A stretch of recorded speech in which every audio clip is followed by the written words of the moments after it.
ប្រជាជនគ្រប់ព្រះអង្គបងប្អូនជនរួមជាតិអ្នកសារព័ត៌មានជាទីមេត្រីខ្ញុំគណៈខ្ញុំសូមធ្វើការសង្ខេបនៅព័ត៌មានសំខាន់ពាក់ព័ន្ធទៅនឹងការងារគ្រប់គ្រងជនអន្តោប្រវេសន៍នៅក្នុងប្រជាជាតិកម្ពុជាប្រចាំខែតុលាឆ្នាំ2025ទី1គឺការគ្រប់គ្រងដំណើរចេញចូលប្រទេសគឺជាសមត្ថកិច្ចរបស់អគ្គនាយកដ្ឋានអន្តោប្រវេសន៍ក្រសួងមហាផ្ទៃដែលជនបរទេសធ្វើដំណើរចូលមកប្រទេសកម្ពុជាជាលក្ខណៈអន្តរជាតិមានចំនួន353954នាក់បាទជាលក្ខណៈតំបន់ព្រំដែនមានចំនួន48814នាក់និងចេញទៅវិញជាលក្ខណៈអន្តរជាតិចំនួន33719នាក់ជាលក្ខណៈតំបន់ព្រំដែនមានចំនួន49176នាក់ជាការកត់សម្គាល់ក្រោយពិនិត្យឃើញមានពាក់ព័ន្ធនឹងបទល្មើសផ្សេងនិងមានគោលបំណងធ្វើដំណើរមិនច្បាស់លាស់បាទសមត្ថកិច្ចបានបដិសេធមិនឲ្យចូលប្រទេសកម្ពុជាចំនួន217លើកដែលមានមនុស្សចំនួន319នាក់ស្មើនឹង37សញ្ជាតិនិងបដិសេធមិនឲ្យចេញពីប្រទេសចំនួន9លើកមានមនុស្សចំនួន18នាក់មាន6សញ្ជាតិ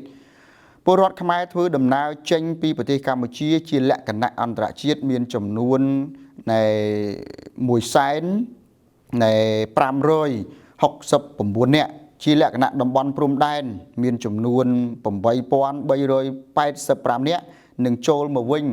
លក្ខណៈអន្តរជាតិមានចំនួន97117នាក់ជាលក្ខណៈតំបន់ព្រំដែនមានចំនួន8322នាក់តែឡែកពលករខ្មែរសំទោសពលរដ្ឋខ្មែរដែលអាជ្ញាធរបរទេសបញ្ជូនត្រឡប់មកវិញក្រៅមូលហេតុស្នាក់នៅឬក៏ធ្វើការខុសច្បាប់ខុសទម្លាប់ពីប្រទេសគេនឹងមានចំនួន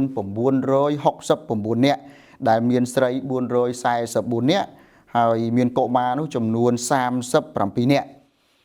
ចូលមកដល់ការងារគ្រប់គ្រងវត្តមានជនបរទេសដែលក្នុងនោះគឺការងារគ្រប់គ្រងជនបរទេសអន្តោប្រវេសន៍និងជនភៀសខ្លួនគឺបានទទួលពាក្យស្នើសុំបានស្នាក់នៅអចិន្ត្រៃយ៍លើកដំបូងនិងពាក្យស្នើសុំបន្តសុពលភាពបានស្នាក់នៅអចិន្ត្រៃយ៍ពីជនបរទេសអន្តោប្រវេសន៍សរុបទាំងអស់វាមានចំនួន440ច្បាប់បាទហើយក្រសួងមហាផ្ទៃបានប្រគល់បានស្នាក់នៅអចិន្ត្រៃយ៍ជូនស្នងការដ្ឋាននគរបាលរាជធានីខេត្តចំនួន2126បានក្នុងនោះបានស្នាក់នៅលើកដំបូងចំនួន134បាននិងបានបន្តសុពលភាពរយៈពេល2ឆ្នាំម្ដង1992បានដោយលើកទី1ហ្នឹងគឺប្រគល់ចំនួន349បានលើកទី2ចំនួន1212បានលើកទី3ចំនួន368បានលើកទី4ចំនួន61បាននិងលើកទី5ចំនួន2បាន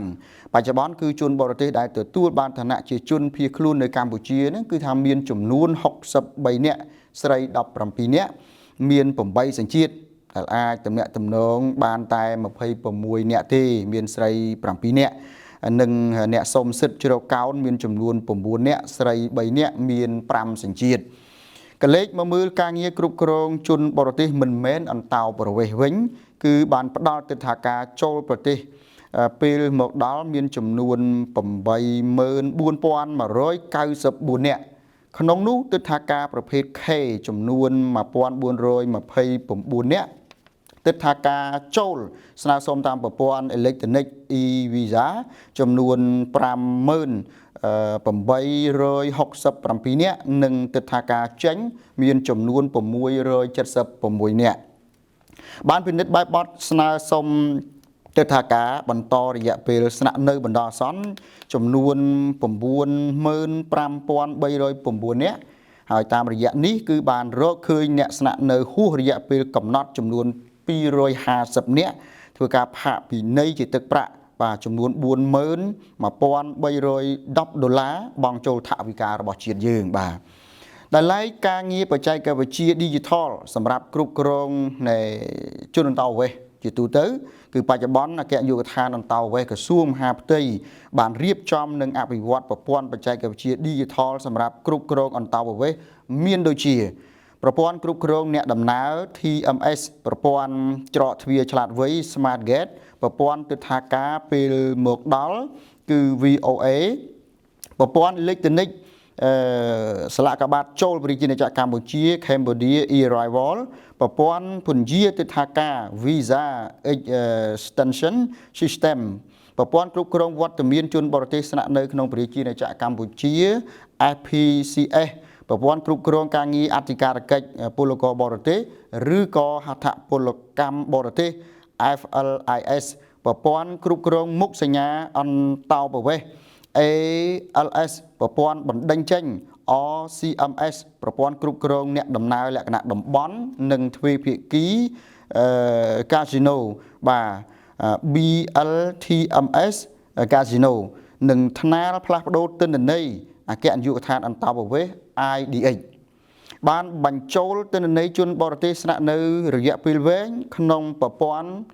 FPCS ចំនួន1449425នាក់ស្ថិតនៅក្នុងទីតាំងចំនួន13612ទីតាំងបញ្ចូលក្នុងប្រព័ន្ធ ALS នៅទិន្នន័យមុខសញ្ញាប្រភេទ ABCDE ចំនួន820នាក់33សញ្ជាតិនិងទិន្នន័យមោខៈលិខិតឆ្លងដែនប្រភេទ F ចំនួន448នាក់មាន24សញ្ជាតិជាការកត់សម្គាល់គឺអគ្គនាយកដ្ឋានអន្តោប្រវេសន៍ក្រសួងមហាផ្ទៃបានធ្វើបច្ចុប្បន្នភាពទិន្នន័យមុខសញ្ញាក្នុងប្រព័ន្ធ ALS ចំនួន1924នាក់មាន37សញ្ជាតិក្នុងនោះគឺទិន្នន័យមុខសញ្ញាបញ្ចប់ករណីចំនួន18នាក់មាន4សញ្ជាតិហើយបានសហការស្រាវជ្រាវប្រវត្តិអ្នកដំណើរចេញចូលនៃប្រទេសពីក្នុងប្រព័ន្ធ TMS រកឃើញមុខសញ្ញាឆ្លើយតបទៅក្រសួងស្ថាប័ននិងអន្តរជាតិបានចំនួន1083នាក់មាន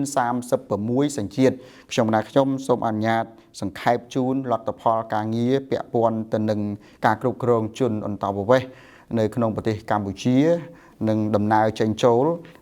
ក៏ដូចជាកិច្ចសហប្រតិបត្តិការនៅក្នុងការបង្ក្រាបបទល្មើសផ្សេងៗរួមទាំងការរៀបចំនៅប្រព័ន្ធបច្ចេកវិទ្យា Digital ដើម្បីគ្រប់គ្រងឲ្យរត់ទៅតាមយុទ្ធសាស្ត្របច្ចុប្បន្នរបស់រាជរដ្ឋាភិបាលជាពិសេសគឺជ្រុងទី5គឺរដ្ឋាភិបាល Digital សេដ្ឋកិច្ច Digital ហៅហើយជាដើមខ្ញុំសូមបញ្ចប់ហើយសូមក្រាបថ្វាយបង្គំលានិងសូមគោរពលា